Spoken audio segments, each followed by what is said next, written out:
Hola, estimados alumnos. Bienvenidos al curso de Gestión de Existencia e Inventarios de Laboratorio Clínico. Soy el licenciado tecnólogo médico Wilmer Cruzado Carrasco y conmigo vamos a ver este curso en el cual vamos a hablar durante todas las sesiones las diversas o diferentes maneras cómo se almacenan los materiales, cómo se registran, cómo se hace un inventario y cómo se gestionan los mismos para un buen criterio entre la compra, almacenamiento y la recepción de productos en el laboratorio clínico. En esta primera clase introductoria, que vamos a hablar en este curso, vamos a ver sobre almacenamiento y control de existencias en el laboratorio. Se denomina existencias o inventarios a la variedad de materiales que se utilizan en la empresa. Por ejemplo, laboratorio. Recuerden que todo laboratorio es una empresa.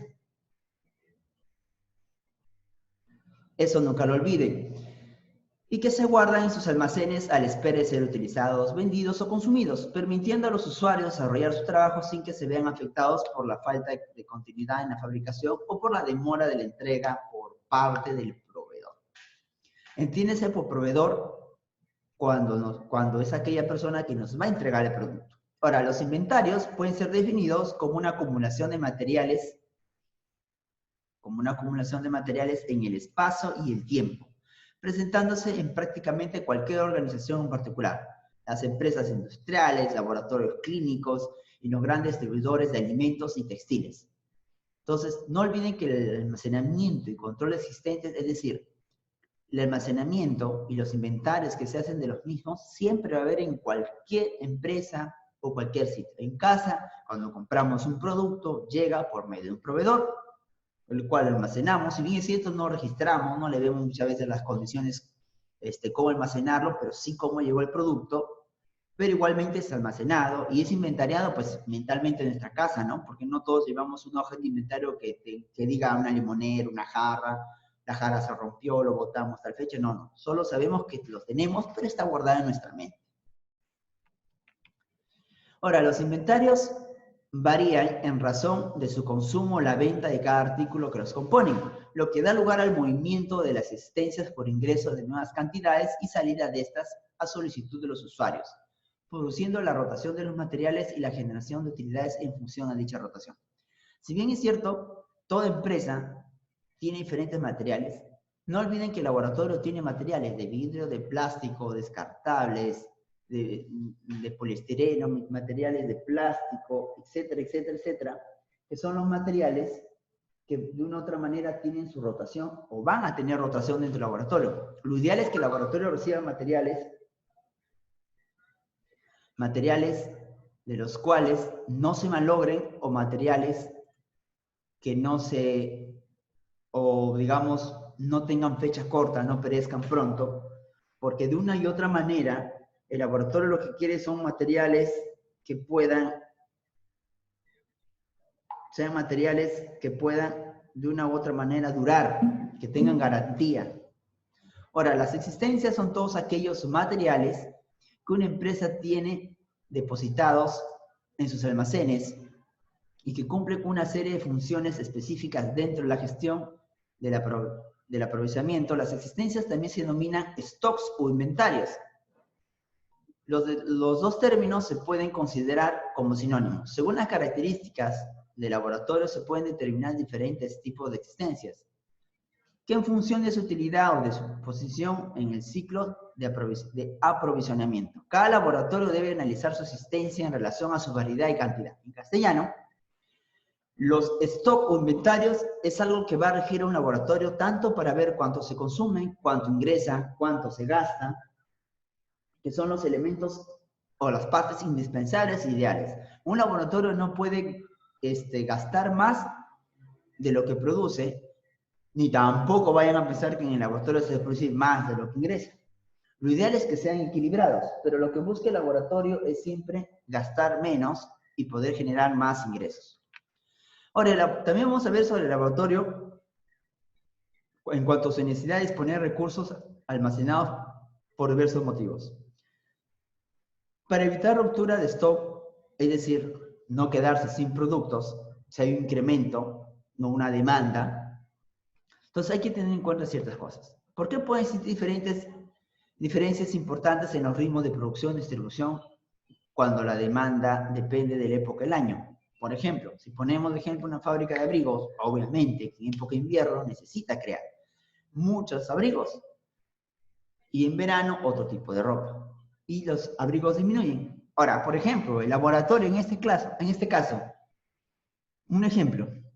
Si hablamos de épocas de COVID, como ahora, no vas a decir, profesor, el COVID, sí, no encuentra pruebas. Es que tienen que entender que no hay pruebas rápidas, que son las más fáciles de adquirir, porque se supone que es un virus nuevo, recién lo han creado y se ha cerrado todos los aeropuertos y el producto no puede ingresar. Pero imaginemos que llega la época de invierno de acá al 2021 y otra vez da COVID y ya existe vacuna. Un ejemplo, significa que el laboratorio tendría que tener esas pruebas rápidas para poder diferenciar entre un resfriado común, una sinusitis, un proceso alérgico, un catarro, un resfriado común, para poder identificar si es COVID con sus pruebas rápidas correspondientes, donde el laboratorio tendría que adquirir. Por ejemplo, siempre la mayoría de gente para Navidad pocos se enferman, suelen decir, y cuando llega enero del año nuevo, o de todo año nuevo, siempre todo el mundo se enferma, enfermedades diarreicas, que es una de ellas, por época del verano, porque comemos cosas a veces que están en mal estado, como por ejemplo, cuando no comen su raspadilla, a veces está hecho la mayoría con agua cruda, desconocemos los insumos, y por lo tanto, el laboratorio tiene que tener su frasquito de heces, para hacer coprocultivo, para hacer coprofuncional y todos sus materiales. En general, las asistencias de laboratorio permiten compatibilizar mejor los ritmos de compras, de producción-ventas. Es decir, nos permite una y otra manera ver qué necesitamos, cuándo lo compramos, qué compramos, a qué hora lo compramos, qué proveedor lo compramos y diferentes cosas. Y de esa manera también se evita, digamos, el sobrecosto. Como por ejemplo, hoy en día ya que no tenemos ingreso de exportación de aeropuertos, por eso es que una mascarilla que costaba $1, por ejemplo, o la mascarilla N95 que costaba $3.50, $2.50, ahora multiplicado por 10, está 22, 23.50. Si lo multiplicamos por 30, está 60 soles aproximadamente. Entonces hay que tener en cuenta ciertas cosas. Ahora, ¿qué más vamos a ver durante el curso? La clasificación de existencias. Significa que cada almacén trabaja con productos clasificados según su uso y su movimiento, el proceso productivo y su acción. Según su uso y movimiento, son materiales de uso cierto y constante que deben existir permanente en los almacenes, cuya renovación se regula en función al consumo, el tiempo de demora contra ellos. Muy bien, acá tenemos un cuadrito donde habla de productos comerciales, materiales primas, otros aprovisionamientos, productos en curso, productos semiterminados, productos terminados, subproductos residuales y materias recuperadas, servicios. Ahora, resumiendo todo esto, para hacerlo más fácil la vida y práctica, significa que el laboratorio siempre tiene que tener en almacén productos siempre se gastan continuamente. Un ejemplo, los guantes de látex. El laboratorio siempre utiliza compra de látex. Si bien es cierto, dependiendo de la demanda o de la mala toma de muestras o de la mala manipulación de algunos elementos, puede ser que durante el día te gastes una caja de guantes y si normalmente pides 6 para el mes, puede ser que esta vez necesites 7 o 8. Entonces, en el almacén siempre tiene que haber guantes, porque no se supone que porque pidió 7, que cuando sí se te acaba recién vas a comprar, no, tiene que estar producto siempre, como los frascos de orina, los frascos de heces, láminas por objeto, porque son materiales que siempre el laboratorio utiliza y que siempre tienen que estar. Si no, de una otra manera, el laboratorio se va a ver desabastecido. Igual como los tubos, las agujas, tanto al vacío, las agujas hipodérmicas. Ahora, las materias primas se trata del almacén de materiales, como acero, harina, madera, poniendo de ejemplo, utilizadas para hacer los componentes del producto. Si bien es cierto, el laboratorio no fabrica nada, ya los compra hechos. Pero si el laboratorio necesitaría hacer colorantes, ahí sí necesitaría materias primas, como el Yensa, el RAI, metanol, alcohol isopropílico, brillante glicilo, sinosila, etcétera, etcétera, dependiendo del caso. Componentes son aquellas partes o submontajes que se incorporan al producto final. Puede ser un preservante, un repotenciador como la glicerina. Materiales obsoletos, formados por materiales declarados fuera de uso que no tienen movimiento o posibilidad de consumo por haberse dejado de utilizar en la empresa. ¿Qué voy a hacer el laboratorio para entenderlo? Su permanencia en los almacenes causa gastos o pérdidas. Por ejemplo, se malogró un equipo, no le quise dar mantenimiento, mejor me compro otro, lo tengo ahí ocupando espacio, malográndose, deteriorando, cuando puedo haberle dado un mantenimiento y venderlo a otra institución u a otra persona que lo quiera darle el uso. Materiales para consumo y reposición, tales como combustibles, lubricantes, aceites, productos de limpieza, repuestos y productos para mantenimiento, material de oficina y insumos de laboratorio. Materiales para consumo y reposición. Los materiales o insumos de laboratorio, véanse tips, copas, frascos, son productos que siempre están en standing para consumo y siempre se pueden reponer rápidamente. Embalaje y envases. La necesidad para el transporte y manutención en condiciones adecuadas, como son pallets, pellets, cajas, jaulas, bastidores u otros tipos de contenedores. En el laboratorio también se necesita eso. Embalajes, cómo envío un producto, bajo qué condiciones, si tiene que ir con hielo, cómo evitar que se golpee, que se puedan conservar, que se lastime el producto. Ahora, entiéndase por producto o entiéndase por la muestra. Realización de un inventario. La finalidad de un inventario es identificar y contabilizar, por ejemplo, plaguicidas asistenciales, un ejemplo, la determinación causales de ellos, de su desuso, las cuales pueden utilizarse, aún todavía o no. Ahora, ¿cuándo se realiza un inventario? Se realiza para estimar costos, determinar la fuente de financiamiento y preparación de un plan de eliminación por escrito. En el laboratorio clínico, la finalidad de un inventario es lo mismo. Así como puse ejemplo de los plaguicidas, que vamos a ver durante el desarrollo del curso, es también esto, estimar costos, porque nadie puede decir, tengo 100, ¿cuánto me costó? Y champear y ver quién compró. No, es estimar costos que ayuden al laboratorio a generar ganancias. Coordinar la preparación y aplicación del plan de eliminación, es decir, qué producto voy a eliminar, bajo qué condiciones, por qué lo elimino. Establecer procedimientos para llevar a cabo inspecciones periódicas de los plaguicidas que estoy poniendo, por ejemplo, y adoptar medidas. En este caso, establecer procedimientos para llevar a cabo inspecciones periódicas del almacén del laboratorio. Ver en este caso,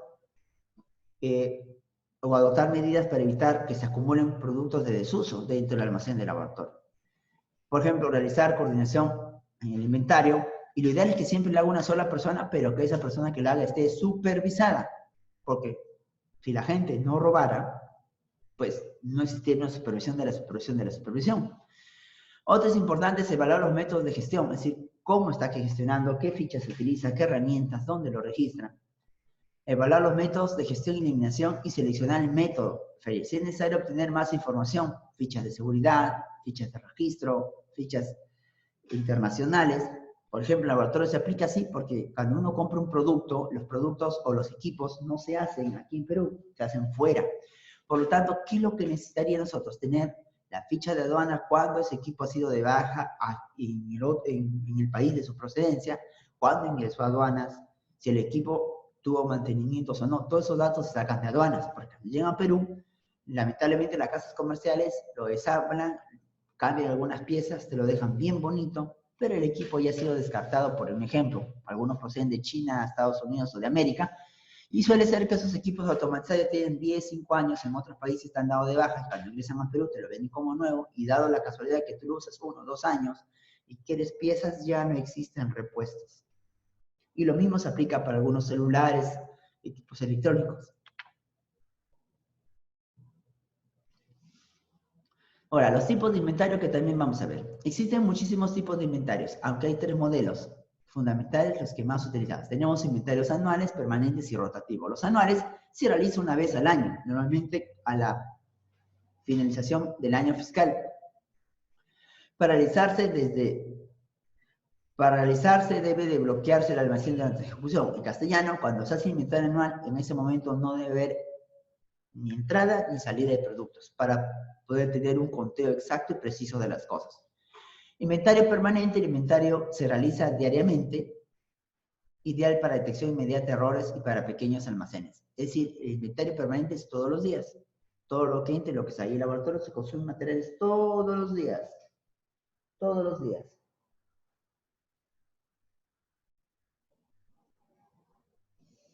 ¿Qué más tenemos por aquí?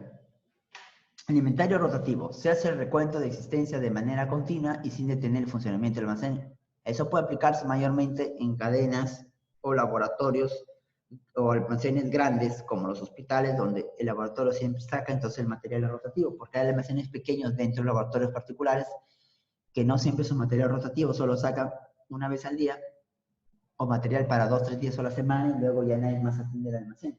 Entonces, esos datos hay que tener en cuenta.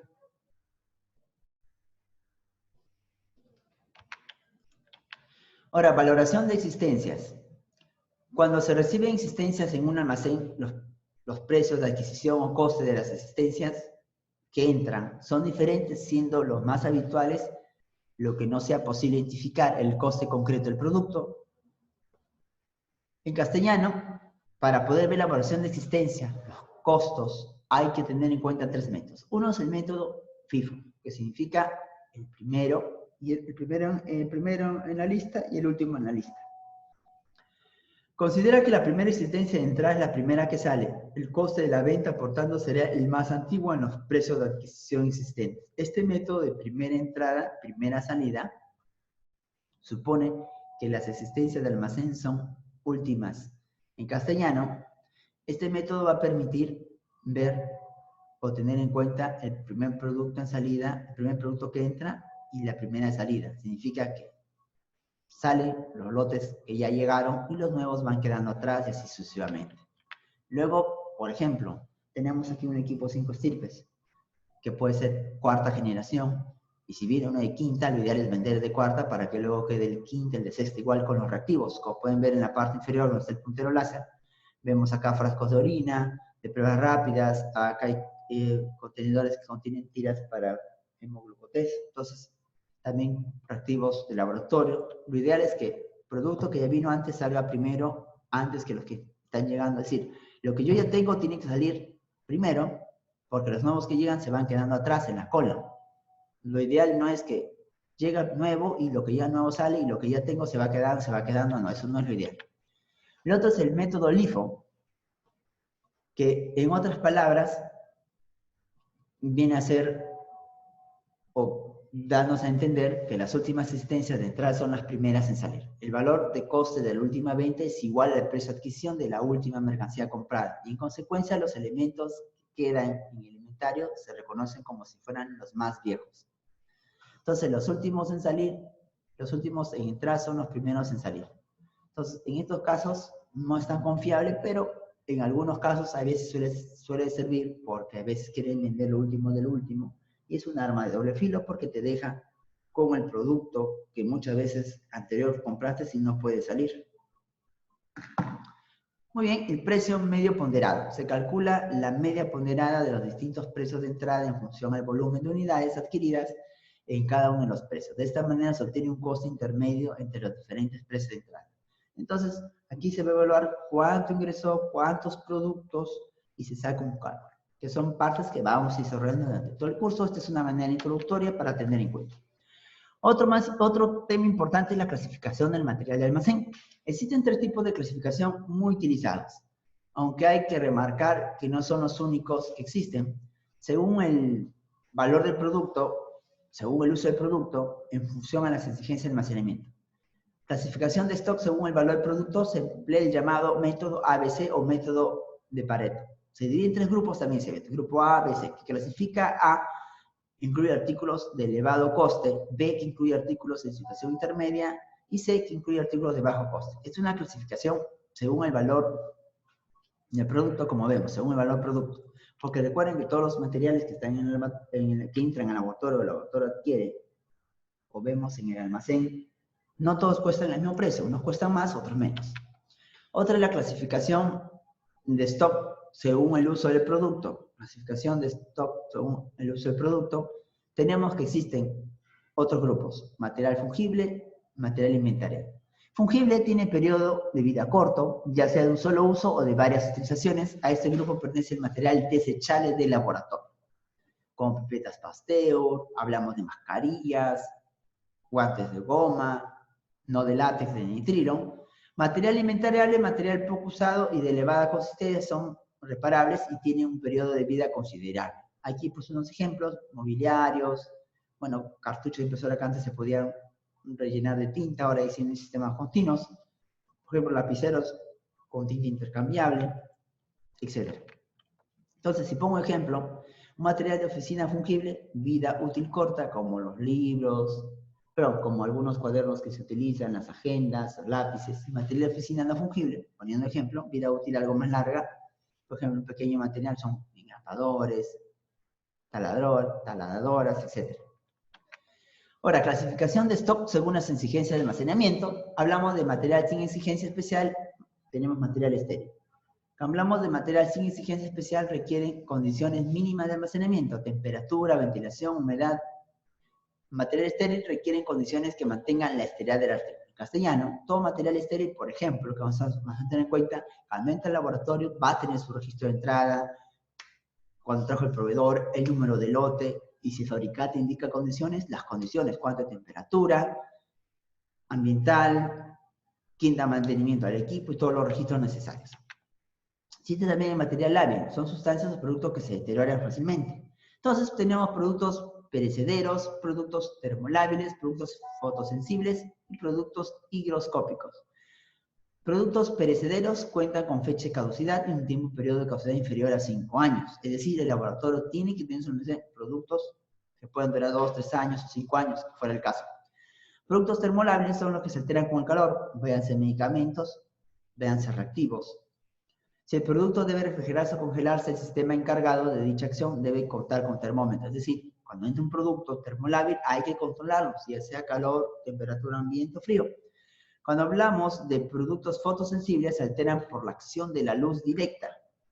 Entonces, hay que tener, por ejemplo, frascos ámbar o contenedores ámbar, si fuera el caso que el frasco es transparente, a pesar que es fotosensible. Productos higroscópicos se alteran por medio de humedad. Están protegidos por recipientes especiales, sistema de mantenimiento seco. Por ejemplo, los medios de cultivos son higroscópicos. Uno lo abre, o ya como ustedes van desarrollando el curso, se dan cuenta que al abrirlo se llenan moléculas de agua que están en el ambiente y obviamente se malogra, se endurece, se hacen pelotitas. Por lo tanto, en este caso debería haber un desecador en el ambiente y no todos los laboratorios tienen. Hay materiales peligrosos, son productos que presentan algún tipo de riesgo mediante pictogramas. Material caducado o defectuoso. Material rechazado por no haber superado control de calidad. Por ejemplo, pueden venir cables pelados en un equipo, una centrífuga, una microcentrífuga, y hay que rechazarlo. También pueden venir, como este caso ejemplo celular, puede venir el equipo destapado, un lado mal cerrado, y hay que rechazarlos. Otros vamos a ver durante el curso del almacenamiento y control de existencia en laboratorio, que tiene que ver con las fichas de registro. Es ver control estricto de las existencias que se realizan mediante las fichas de almacenamiento que vamos a desarrollar. Muy bien, estas fichas siempre tienen que tener un código o nombre que identifica la organización, nombre del producto, fecha que se realiza el pedido, datos del proveedor, fecha de entrada y salida, número de facturado y otros datos que tienen que tener para nosotros tener en cuenta cómo llegó el producto. De repente se venció antes de tiempo o nos dice una fecha y está malogrado porque la fecha puede estar alterado. Otra, la distribución y reposición del material, que también vamos a ver. Cuando hablamos de aprovisionamiento o prestar, son actividades destinadas a poner a disposición de una organización todos los productos, bienes y servicios necesarios para su funcionamiento procedente del exterior. En este caso, habla de un vehículo del proveedor que va a llevarnos los materiales. Ese es aprovisionamiento, es cuando la actividad es destinada a poner en disposición de una organización todos los productos. Es decir, el laboratorio tiene que tener a disposición todos los productos.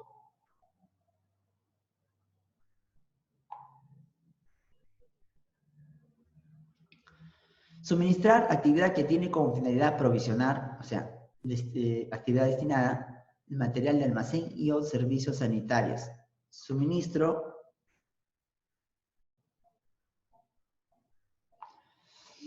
actividad que tiene como finalidad provisionar de material de almacén y a los servicios sanitarios. Es suministrar. En estas palabras, es una actividad que permite disposición y organización de todos los productos. Suministro interno, tarea encaminada a abastecer a los distintos servicios desde el almacén. El suministro interno ya tiene que ver desde adentro del almacén. Si lo llevo a farmacia, laboratorio, el laboratorio toma de muestra, laboratorio de posanalítica, al laboratorio que tiene que ver, por ejemplo, en este caso con procesos. Suministro externo, tarea encaminada a abastecer el almacén desde el proveedor. En este caso tiene que ver con quién se compra el producto. Entonces, la distribución siempre va a llevar a identificación del consumo, los stocks que quedan, que se reponen, seguimiento de los procesos. Muy bien, esta clase es muy corta, chicos. Es solamente introductorio y puntual. Ya en lo posterior vamos a desarrollar todos los elementos. Asimismo, revisar el sílabo que está en la plataforma. Iremos desarrollando ampliamente los cursos. Ha sido un gusto poder estar con ustedes en clase y nos vemos en la siguiente sesión la próxima semana que viene.